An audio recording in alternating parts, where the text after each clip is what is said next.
making connections to the world. Empowering language on humanity. Let's bring the world of learning in one channel. Welcome to Business Combinations English TV. Hello everyone! Congratulations for completing the self-learning module in quarter 3. We, the grade 8 English teachers of DCBS MNHS, are very proud of you. Now, join me as we discover another fun and exciting lesson in English, which is grammatical signals or expressions.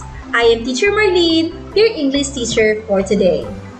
Now, we are in quarter 4, week 1, and our most essential learning competency is use appropriate grammatical signals or expressions suitable to each pattern of idea development.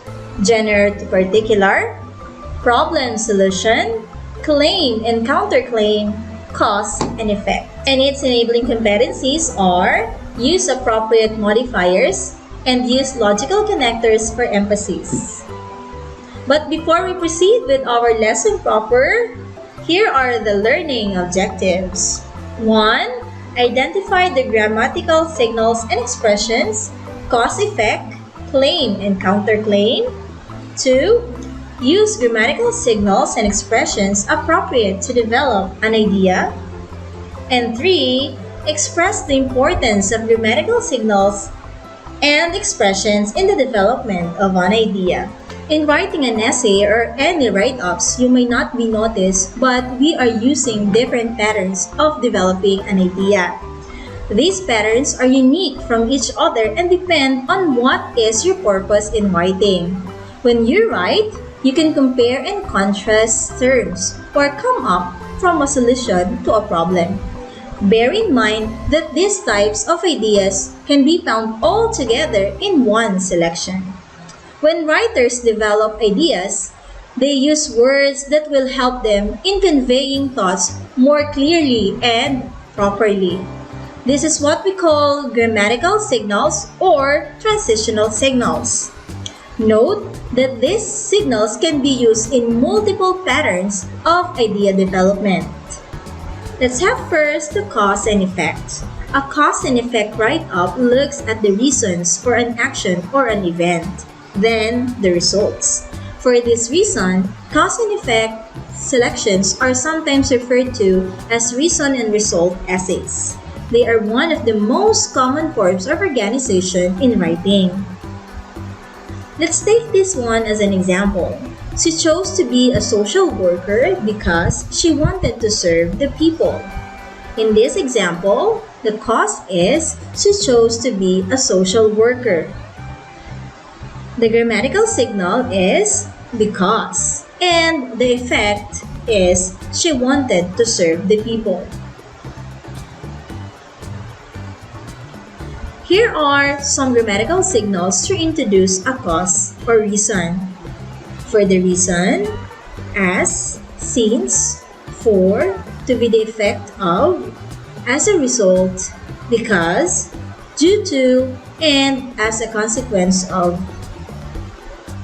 And to introduce effect or result, we can use as a result, therefore, to affect, as a consequence, so, the cause of, consequently, hence, and thus. Let's have another one, which is the claims and counterclaims.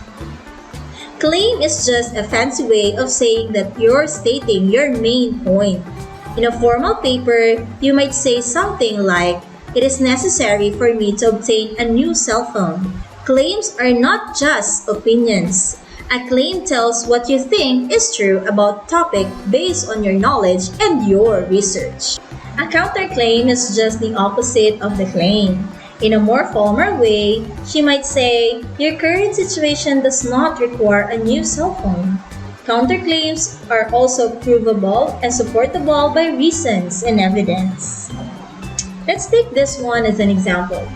Alfonso insisted that he needs to buy a new cell phone. However, her mother said that he does not need it since his phone is still working. In this example, our claim is Alfonso insisted that he needs to buy a new cell phone. The grammatical signal used is however, and the counterclaim is her mother said that he does not need it since his phone is still working. Here are some grammatical signals to show contrast. However, but, to be different from, in contrast, whereas, on the other hand, in or by comparison, while, and to be unlike. So now, we're done with the discussion of our lesson. I hope you are ready for our learning test. Let's do these activities. Analyze the following sentences. Underline the part of the sentences expressing cause. Meanwhile, double underline the phrases stating effect and encircle the grammatical signal being used. 1. As a result of the COVID-19 pandemic, many citizens have lost their jobs. 2. The spread of the disease has been lowered since the government implemented physical distancing. 3. Many people want to return to their home province, hence they avail to Balik Probinsya program of the government. 4. Due to the policy of the community quarantine, Filipinos were told to stay inside their homes. For number 5, indigent families were given cash allowance from the government for they lost their source of income. Let's have another activity. Analyze the following sentences. Underline the part of the sentences expressing claim. Meanwhile, double underline the phrase stating counterclaim and encircle the grammatical signal being used. Let's have number 1. Health professionals are not allowed to leave the country at the moment due to the global pandemic. However, they stressed out that the government neglects them by not providing adequate salary. 2.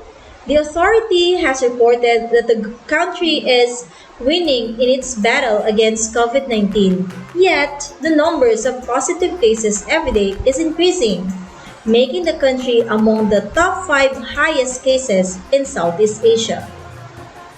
3. The government has maximized its resources to respond to the needs of its citizens, but numerous families in the country said that they do not receive help from the national government. 4. Liquor ban is well implemented during the ECQ. On the other hand, a beverage company reported that it has increased its sales during quarantine. And 5. COVID-19 is not a fatal disease as compared to other illnesses, yet it has claimed thousands of lives across the world. And to wrap it up, grammatical signals or expressions links ideas together, show relationships, and indicate transitions from one idea to the next.